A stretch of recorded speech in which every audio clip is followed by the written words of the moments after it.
भगवद गीता अध्याय 3 कर्म योग श्लोक 29 से 30।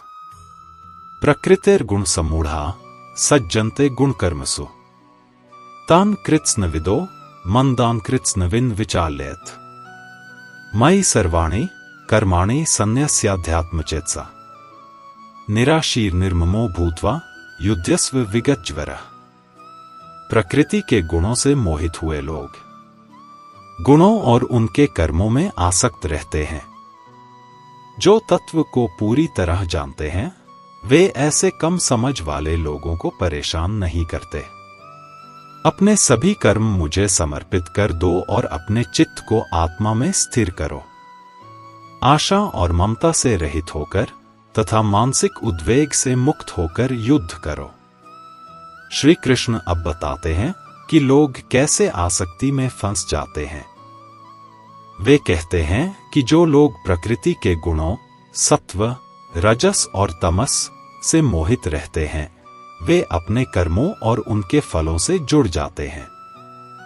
वे यह मान बैठते हैं कि वे ही कर्ता हैं, वे ही भोगने वाले हैं।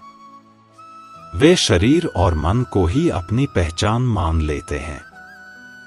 लेकिन जो तत्वदर्शी या सच्चा ज्ञान रखने वाले लोग हैं, जो इस सत्य को जान गए हैं कि आत्मा न तो करता है और न ही भोगता है, वे इस दुनिया के इस खेल को समझते हैं। वे जानते हैं कि सब कुछ प्रकृति के गुणों के अनुसार घटित हो रहा है। आत्मा तो बस साक्षी है, शांत, निर्मल, अछूता। फिर भी श्री कृष्ण एक बहुत ही करुणामय शिक्षा देते हैं। वे कहते हैं कि जो लोग अभी इस सत्य को समझने के लिए तैयार नहीं हैं, उन्हें जबरदस्ती वैराग्य या ज्ञान का उपदेश मत दो। उनके मन को भ्रमित या विचलित मत करो। उन्हें कर्म में लगे रहने दो और स्वयं अपने आचरण से उन्हें धीरे धीरे प्रेरित करो। यह शिक्षा है धैर्य, करुणा और सहनशीलता की। हमें याद रखना है कि हर आत्मा की गति अलग है। जब समय आएगा तब समझ भी आएगी।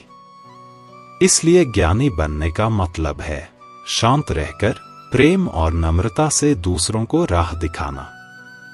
अब श्री कृष्ण गीता का सबसे व्यावहारिक और गहरा उपदेश देते हैं। वे कहते हैं, अपने हर कर्म को मुझे समर्पित कर दो। अपने मन को आत्मा में स्थिर करो। इच्छा और ममता से रहित हो जाओ और फिर बिना किसी चिंता, बिना किसी मानसिक बेचैनी के अपना कर्तव्य निभाओ। यही है कर्मयोग का सार। कर्म करो लेकिन न अहंकार के साथ, न फल की लालसा के साथ। बस कर्म करो ईश्वर को अर्पण समझकर। जैसे कोई कलाकार बस कला के प्रेम में काम करता है, उसे तालियों की परवाह नहीं होती। जैसे कोई मां बिना किसी अपेक्षा के प्रेम से सेवा करती है, वैसे ही बनो। श्री कृष्ण अर्जुन से कहते हैं, चिंता छोड़ दो, संशय छोड़ दो। बस शांत चित्त से, समर्पण भाव से, निस्वार्थ होकर कर्म करते जाओ। यही जीवन का मार्ग है। यही मोक्ष की राह है।